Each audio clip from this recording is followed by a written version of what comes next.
Dipukulin sampai dia terjatuh, sampai berdarah untuk bisa baca Al-Quran. Abu Bakar sifatnya mirip dengan Nabi SAW. Orang-orang Quraisy seharusnya senang orang-orang Islam meninggalkan kota Mekah.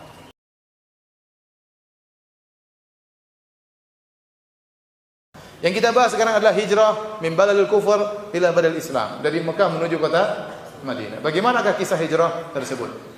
Hadirin hadirat rahmatillah subhanahu wa ta'ala, tatkala kaum muslimin diintimidasi dan ditindas oleh kaum musyrikin di kota Mekah, ya, terutama tatkala Abu Talib paman Nabi SAW meninggal dunia, maka kaum musyrikin semakin menjadi-jadi, mengganggu Nabi dan juga mengganggu kaum muslimin.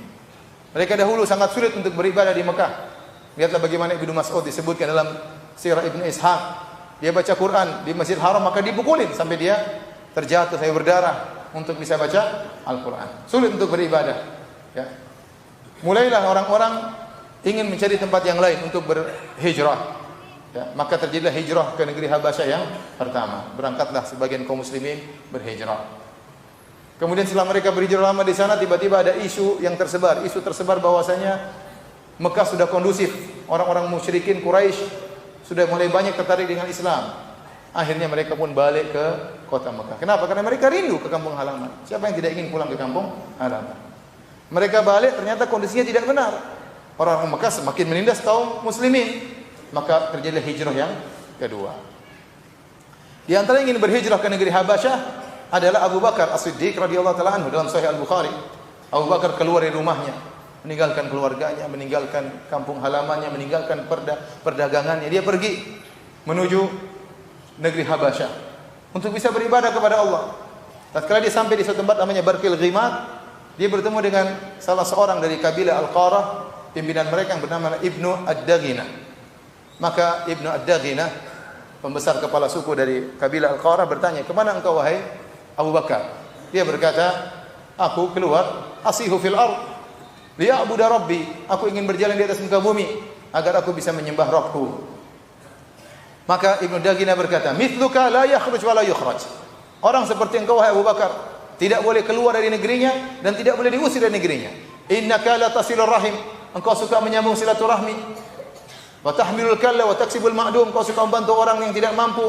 Engkau sering membiayai orang-orang yang tidak bisa punya penghasilan, ya. Wa taqri dhaif. Engkau suka menjamu tamu. Wa tu'inu ala nawaibil haq. Engkau suka membantu orang-orang yang terkena musibah. Sebenarnya Abu Bakar sifatnya mirip dengan Nabi SAW. Ini persis perkataan Khadijah kepada Nabi SAW waktu Nabi ketakutan didatangi malaikat Jibril. Wallahi inilah khasyitu ala nafsi, aku khawatir suatu menimpa diriku. Maka Khadijah berkata, innaka la tasilur rahim wa tasduqul hadits wa tahmilul kalla taksibul ma'dum. Engkau orang jujur, suka menjamu silaturahmi, suka membantu orang yang susah, menolong orang dalam kena musibah, suka menjamu tamu. Persis perkataan Ibnu Daghinah kepada Abu Bakar. Kenapa? Abu Bakar ma'ruf dengan akhlak yang mulia. Bahkan dari kabilah lain, bukan cuma dalam kota Mekah. Di Barqil Ghimat, kabilah Al-Qarah tahu Abu Bakar seperti itu. Dia syekhun ma'ruf, orang yang ma'ruf. Kenapa? Beliau suka berdagang. Suka bermuamalah. Ya, akhlaknya yang mulia membuat dia masyhur di kalangan orang-orang di Jazirah Arab. Maka Ibnu Daghinah berkata, "Wahai Abu Bakar, balik ke Mekah, saya akan ana jarun lak, aku akan menjadi penjaminmu." Maka kemudian Ibnu Daghinah pergi bersama Abu Bakar balik ke Mekah. Fatafa bil asyair wal qabail. Maka dia pun berputar-putar di pembesar-besar asyraf Quraisy.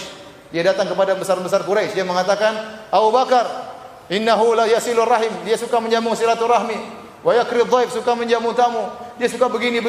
Misluhu la yakhruj wa la yukhraj. Orang seperti dia tidak boleh diusir, tidak boleh keluar dari negerinya. Saya penjaminnya. Orang Quraisy tidak ada yang bisa bantah, tidak ada yang mengatakan Abu Bakar enggak begitu, enggak ada, semuanya setuju. Abu Bakar berakhlak mulia. Masa ada orang berakhlak mulia begini kalian usir? Akhirnya orang Quraisy datang kepada Ibnu Daghinah. "Wahai Ibnu Daghinah, enggak apa-apa Abu Bakar di sini aja, tapi syaratnya dia harus salat dalam rumahnya. Harus salat di rumahnya. Fal yusalli fi darihi. Wal yaqra ma syaa." Silakan dia baca apa yang dia kehendaki tapi fi darihi, di rumahnya. Syaratnya. Akhirnya Ibnu Daghinah berkata kepada Abu Bakar, "Ya Abu Bakar, saya jadi penjaminmu, kau jangan keluar dari kota Mekah. Silakan kau salat di rumahmu dan silakan kau baca Quran di rumahmu." Kata orang Quraisy, "Kami khawatir orang-orang terfitnah dengan Abu Bakar." Kami khawatir para wanita-wanita terfitnah dengan bacaannya Abu Bakar. Akhirnya Abu Bakar setuju. Abu Bakar kemudian salat di rumahnya, baca Quran di rumahnya. Thumma badalahu an ibtana fi bina'i darihi masjidan. Tidak lama kemudian ada idenya Abu Bakar. Dia menjadikan pelataran rumahnya sebagai tempat salat. Tadinya salat dalam rumah, sekarang di luar pintu, tapi masih dalam pelataran. Masih di rumah tapi kan di pelataran. Mulailah dia salat. Mulai dia baca Quran di situ. Ibu-ibu Quraisy malah kumpul. Ini siapa baca? Apalagi Abu Bakar kalau baca Quran nangis-nangis. Dan ibu-ibu suka yang nangis-nangis seperti ini. Maka semua pada kumpul. Melihat Abu Bakar baca Quran, semuanya tertarik. Ya. Semuanya tertarik dengan Abu Bakar. Ini yang dikhawatirkan oleh orang-orang Quraisy. Maka mereka bilang kepada Ibnu Daghina, "Wahai Ibnu Daghina, ini gimana Abu Bakar?" Abu Bakar enggak salah, saya lihat di rumah, kok ini rumah saya. Iya, tapi jangan di luar, di dalam. Dia tidak mau. Pokoknya dia bilang, "Ya Abu Bakar, sampai Ibnu Daghina, engkau telah memberi perlindungan kepada Abu Bakar, tapi dia telah baca Quran di luar dan akhirnya wanita anak-anak terfitnah dengan dia. Suruh dia masuk dalam rumahnya atau lebih baik kau lepaskan tanggung jawabmu, kau lepaskan jaminanmu." Akhirnya Ibnu Daghina datang kepada Abu Bakar radhiyallahu anhu, berkata, "Ya Abu Bakar, imma kalau tidak kau kembalikan jaminan yang aku berikan kepadamu atau kau salat dalam rumah." Maka Abu Bakar mengatakan, "Aruddu 'alaika jiwara wa arda bi jiwarillahi azza wa jalla." Dia pun mengembalikan jaminan tersebut kepada Ibnu Daghina dan dia berkata, "Aku ridha dengan perlindungan Allah Subhanahu wa taala." Jadi maksud saya, lihat Abu Bakar sampai susah ingin pergi meninggalkan kota Mekah karena diintimidasi oleh orang-orang musyrikin. Sampai akhirnya suatu hari Rasulullah SAW bermimpi, ya, "Uritu dara hijratikum hiya dzatun nakhli." Aku diperlihatkan dalam mimpiku negeri tempat kalian berhijrah. Negeri tersebut adalah negeri yang penuh dengan pohon korma. Dalam sebagian riwayat kata Nabi sallallahu alaihi wasallam, "Fa dhahaba wahli ila kada wa kada." Aku berpikir negeri tersebut adalah negeri ini dan negeri itu. Tidak terpikir oleh Nabi kota Madinah. Ternyata kota Madinah. Dzatun nakhli baina labatain. Yaitu kota yang penuh korma dan terletak di antara dua kumpulan batu cadas yang hitam. Dan itulah kota Madinah. Kota Madinah diapit oleh Al-Harrah Al-Gharbiyah, Al-Harrah Asy-Syarqiyyah, yaitu kumpulan batu hitam daerah timur dan kumpulan batu hitam daerah barat. Di tengah-tengahnya ada kota Madinah, kemudian dikelilingi juga dengan banyak kebun-kebun korma. Akhirnya kata Nabi sallallahu alaihi wasallam, "Faman arada an yakhruj falyakhruj." Barang siapa yang ingin berhijrah ke kota Madinah, maka lakukanlah. Mulailah orang-orang berhijrah. Mulailah satu orang pergi, dua orang pergi. Ya. Dan ini berat, meninggalkan kampung halaman, meninggalkan pekerjaan. Apa boleh buat? Ya. Mereka pergi dengan terpaksa. Bagaimana tidak, kampung halaman yang mereka cintai. Pergilah mereka. Orang-orang Quraisy seharusnya senang orang-orang Islam meninggalkan kota Mekah. Ini tukang bikin ganggu-ganggu, dakwah sana dakwah sini, haram sana haram sini. Biar aja mereka pergi. Biar kita yang kuasai kota Mekah. Tapi ternyata mereka tidak ridho orang-orang berhijrah. Ada banyak sebab yang buat kenapa mereka tidak ridho dengan orang-orang Islam yang berhijrah.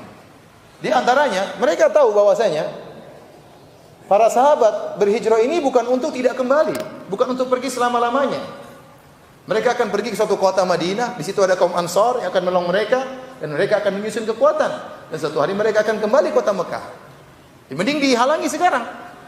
Yang kedua, mereka ingin menjaga harga diri mereka. Bagaimana sampai tersebar di luar sana, di kabilah-kabilah yang lain, bahwasanya Quraisy mengusir Quraisy juga. Mereka malu, masa ada Quraisy mengusir kerabat mereka dari Quraisy juga.